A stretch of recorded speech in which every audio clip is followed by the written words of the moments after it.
Pangalan na nasa mukha pa. Ganda ka, ganda yarn. Ito na ang nagmamaganda at feeling diva. Ganda Wanda!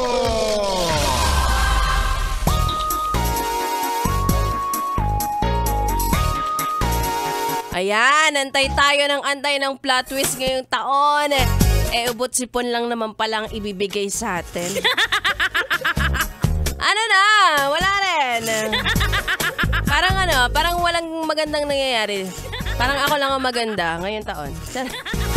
Mga yes friend, it's me, it's a girl DJ Ganda Wanda. Kasama nyo na dito sa 101.1 Yes FM na buhay pa rin. At hello naman so much sa mga yes friend kong balik opisina ngayong araw. Akala nyo New Year na ang balik nyo, no? Akala nyo lang yun. Diyan kayo nagkakamali. Magsasama-sama tayo dito, mapuputo lang kasiyahan pagkatapos ng Kapaskuhan.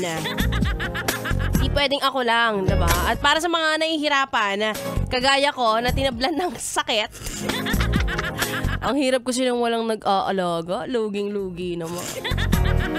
Alam nyo, magsama-sama tayong magpagaling. Ang gawin natin, gumawa tayo ng GC.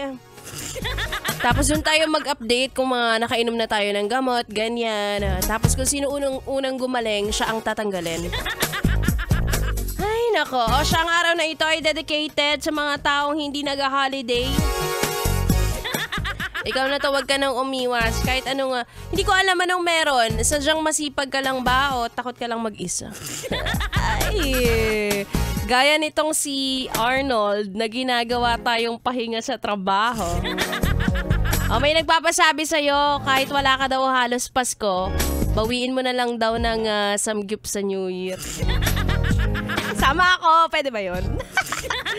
Samgyup tapos takbo tayo pagkatapos.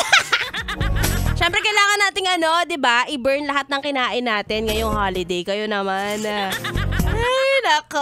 Alam mo na kung sino nagpapabati sa'yo, hindi ko na babanggitin. Para sa inyo ang taon na ito. Tara!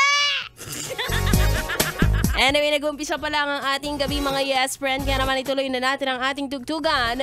Dito lang sa stasyong number 1 sa Kalokohan. 101.1 Yes FM Solid.